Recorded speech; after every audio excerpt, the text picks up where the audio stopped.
The Chief of Staff of the Armed Forces recently said that all the investigations into and protest against the government corruption are causing destabilization and benefiting China. Do you agree that the work of the Senate Blue Ribbon Committee is destabilizing the Philippine government? Well, personally, Mr. President, that's part of our mandate under the Constitution.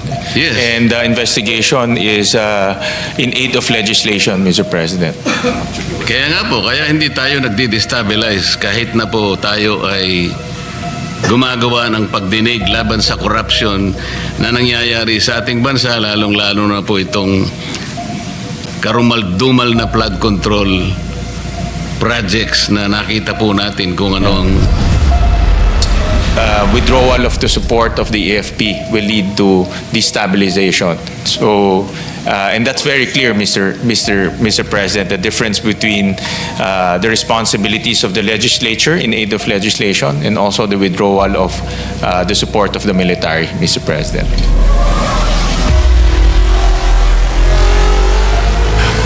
The sponsor is recognized first to place on record the budget. Maraming salamat, Senate President, Majority Leader. Thank you very much.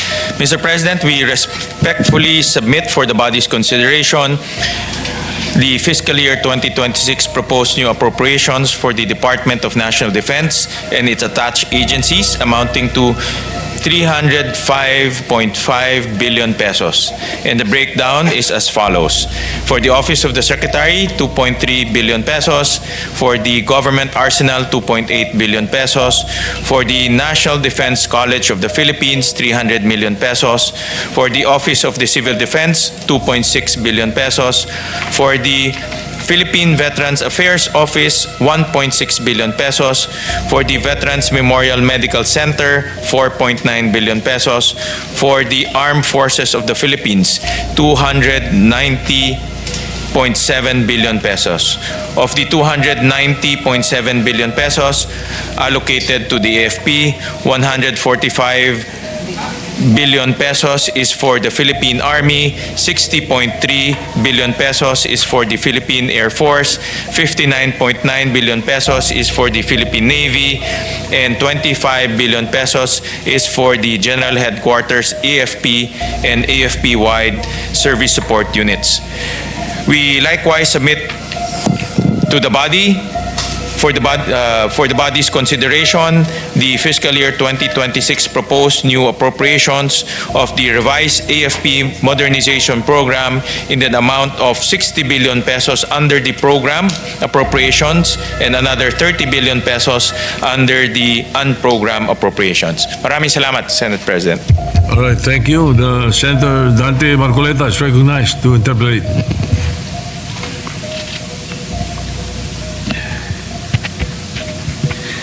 Thank you very much, Mr. President.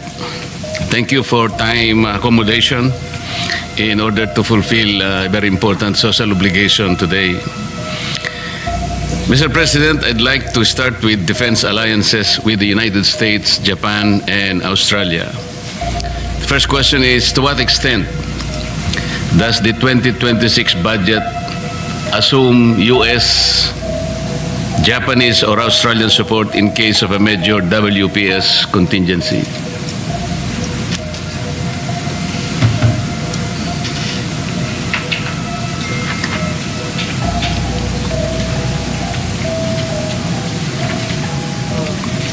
Well, Mr. President, there's no particular item for the U.S., Japan, and Australian arrangement. It forms part under the visiting forces arrangement, Mr. President, and the exercises being conducted is subsumed under the operational budgets of the different agencies, Mr. President. So there's no particular item for the U.S., for Japan, for Australia. It's subsumed under the exercises being conducted and subsumed under those budgets, Mr. President. And that will mean, Mr. President, that no critical capabilities are still being outsourced from these allies.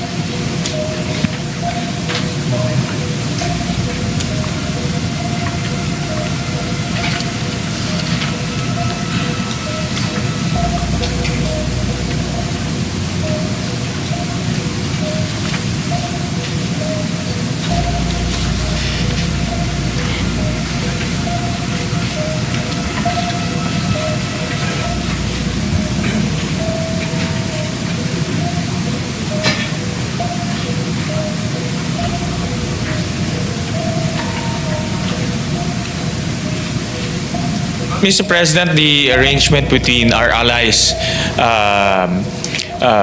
is focused on different aspects, no? Intelligence sharing, cybersecurity partnerships, as well as interoperability arrangements. We also purchase a large amount of our modernization from our allies, particularly Korea and the United States. But Mr. President, if we consider the Mutual Defense Treaty between the United States and the Philippines, a treaty which was signed in 1951, I don't think the United States is accomplishing its obligation under the treaty, more particularly Article 2. May I cite that particular provision, Mr. President?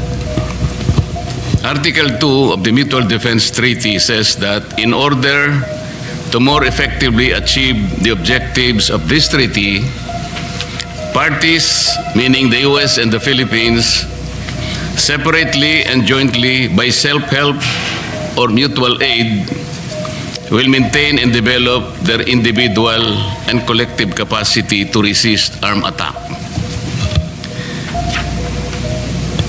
Can we say, Mr. President, that at present the Philippines is capable of resisting armed attack?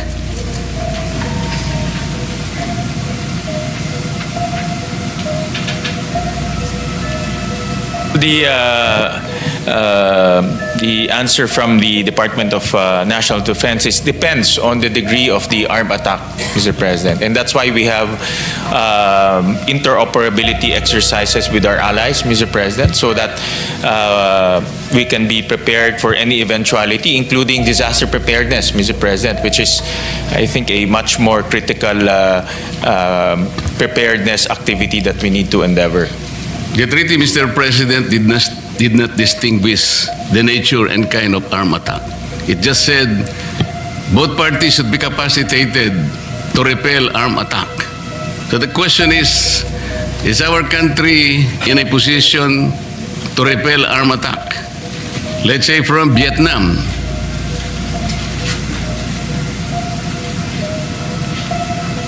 Well, it really depends, Mr. President, on the degree of the armed attack, Mr. President. So They should consider the strength of the Vietnamese army. Can we just... we cannot imagine how much force or what is the extent of armed attack. These countries who may want to attack us will not tell us. Kaya nga, paano natin magagamit yung Article 2? Is it not proper for us to at least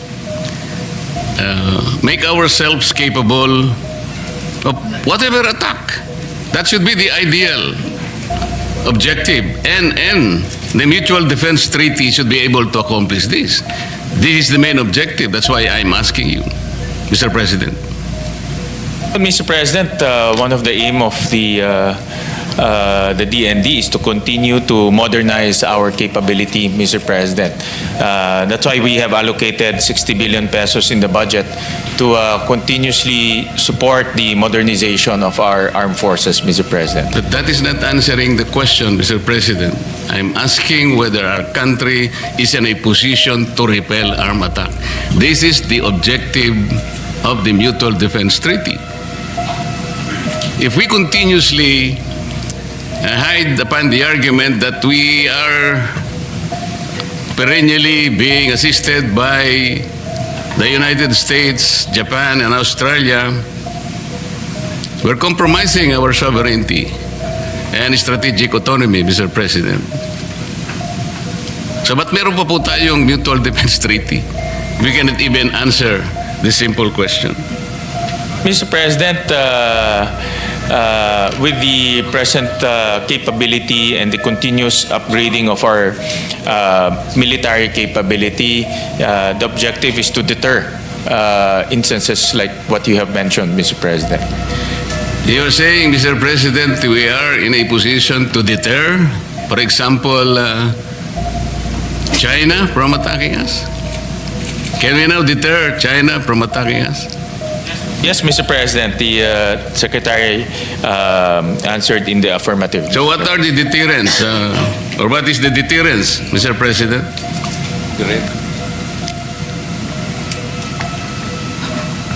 Well, Mr. President, as we have seen in the news that our troops are continuously training, continuously holding exercises with our allies. So with the capability of our troops and also with the partnership with our allies, Mr. President, these are the components that can bolster our deterrence, Mr. President. That is the only answer that you can provide, Mr. President. Mr. President, that is the objective of the Department of National Defense, Mr. President. But Mr. President, I'm asking in relation to the Mutual Defense Treaty. This is a very important treaty. It is, I think, 74 years old. If we maximize that treaty, hindi naman po siguro tatagal. After 74 years, hindi pa po natin masabi na kung ano ang ating napala dito sa Mutual Defense Treaty. Mas matanda pa po sa akin ang treaty ito, Mr. President. Well, Mr. President, from my observation, yung interoperability, yung balikatan exercises is a clear evidence that we are operationalizing the treaty. Yung treaty ho, papel lang ho yan eh. Kung hindi ho nating ilalagay yan sa action through the balikatan exercises, through modernizing our capability, to coming up with our own modernization program, hindi ho talaga magiging beneficial yung treaty na yan. So makikita naman ho natin na tuloy-tuloy po ang paglalaan po ng pondo sa ating AFP at tuloy-tuloy rin po nila ginagawa yung kanilang makakaya with the limited budget that we have, no? Sana ho mas malaki, but with the limited budget that we have, yung kanilang mga exercises para po makaresponde ho sila kung ano man ang pwedeng mangyari. Eh sabi po nyo kanina, Mr. President, wala naman po tayong na-outsource sa ating mga partners. It is inconsistent, Mr. President. Sabi, tinatanong ko po kanina, gaano po sa ating budget ang ma-assume natin na suporta mula sa tatlong mga kaibigan natin? Ang sabi po ninyo, wala. Yeah. May nabanggit ko ho kanina, like for example, intelligence sharing, nabanggit ko rin, nasabi ko rin ho kanina yung cybersecurity capabilities and cybersecurity capacitation. Yun po yung mga ilan sa mga ina-outsource ho natin at partnership. Hindi lang ho outsourcing, but in my view, these are partnerships. Ang mundo ho naman ay interconnected na ho ngayon at hindi ho natin pwedeng sabihin na tayo lang ang gagawa. So we have partnerships with our allies, Mr. President. But a more detailed discussion should be limited to a executive session, and the Secretary is more than willing to brief His Honor on the details of those outsourcing and partnership, Mr. President. Marami ho dito may national security concern, pero open naman po ang ating Secretary na pag-usapan yan through an executive session. What clear red lines and conditions has the Philippines communicated to the US, Japan, or Australia regarding the use of EDCA sites, yung joint patrols po natin and exercises, so that our territory is not used for offensive operations unrelated to Philippine defense and security? Yeah. Well, under the Constitution ho, hindi ho pwede silang magtayo ng base militar ho dito. So itong mga EDCA sites ay ginagamit ho to for joint exercises as well as disaster preparedness. So ang may-ari po ng mga lupa ay tayo pa rin, ang Pilipinas pa rin. Ang nag-ooperate rin po ay tayo pa rin, ang Pilipinas pa rin. So wala ho silang responsibility sa pag-ooperate ho nun.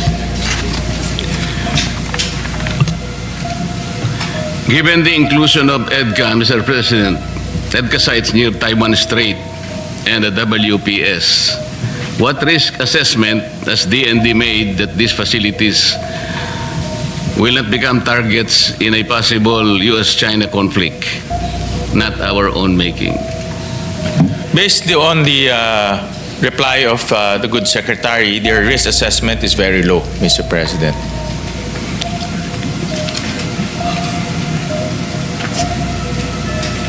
With the reciprocal access agreement with Japan, enhanced defense cooperation with Australia, what types of operations are explicitly ruled out on Philippine soil or in waters? Example, preemptive strikes, offensive cyber operations, long-range missiles deployments. If you can please specify, Mr. President.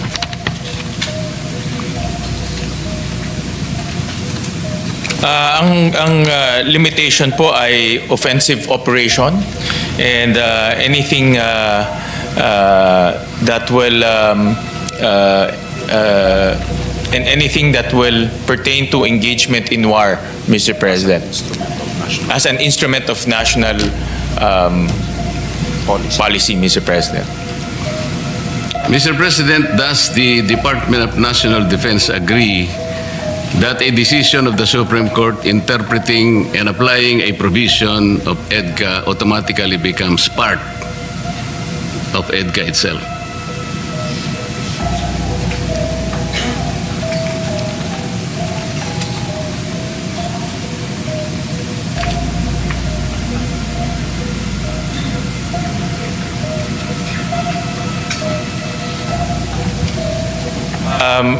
Mr. President, the reply of the Secretary, it's this positive portion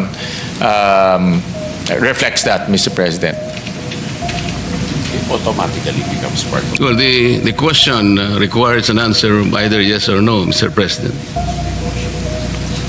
What is the dispositive portion, Mr. President?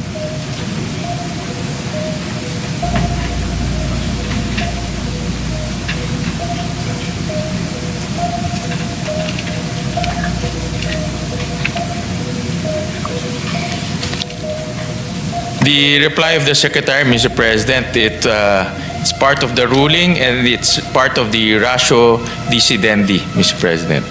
Yes, of course,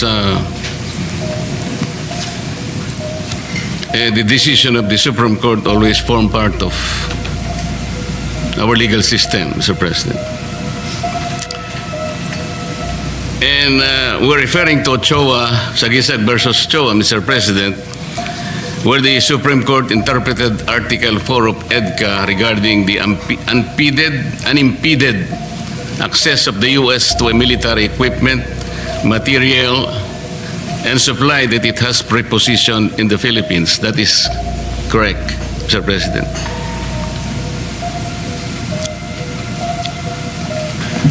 Mr. President, if that is in the ruling, then that is correct, Mr. President. And therefore, Mr. President, you have to agree that such interpretation of the Supreme Court should automatically form part of EDCA, correct? yes, Yes. subject to the full Constitution. And therefore, the DND has the legal mandate to implement that interpretation of the Supreme Court. Yes, Mr. President, that's correct. Ang sabi po kasi sa kasong ito, o decision na ito, Mr. President, it was interpreted, meaning Article 4 of EDCA, that the U.S. has unimpeded access only to those military equipment, material, and supplies that the Philippines has consented to be prepositioned on Philippine territory. Yes. So, Yeah. could the DND please detail how exactly it is implementing that decision of the Supreme Court, specifically what consent mechanism it is using? Is it the Mutual Defense Board or the Security Engagement Board?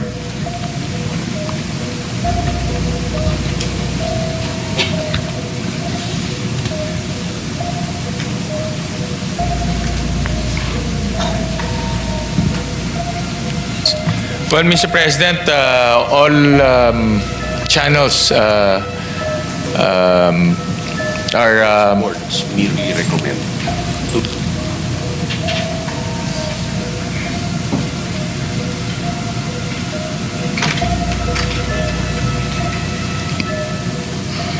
I was informed, Mr. President, that the boards are merely recommends, and the secretaries of the DFA and the DND are the ones who approve it, Mr. President. When we say the boards, Mr. President, we're referring to MDB and the SEB.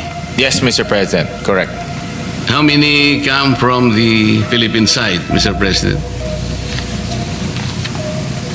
And what is the voting requirement?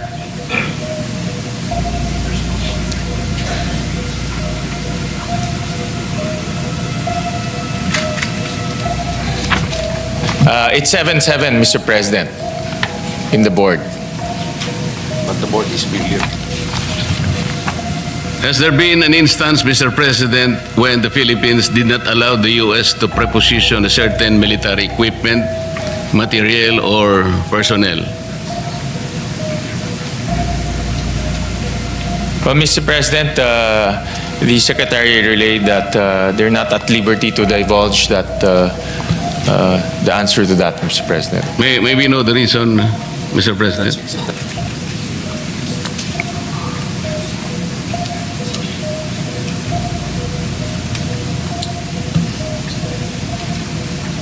Well, Mr. President,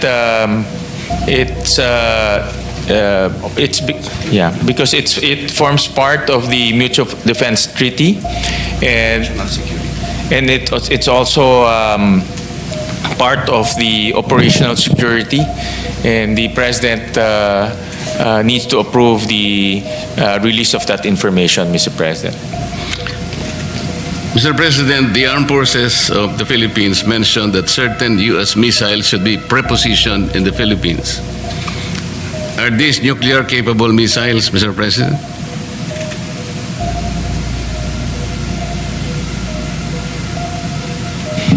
Mr. President, no, they're not. They're not nuclear missiles, Mr. President.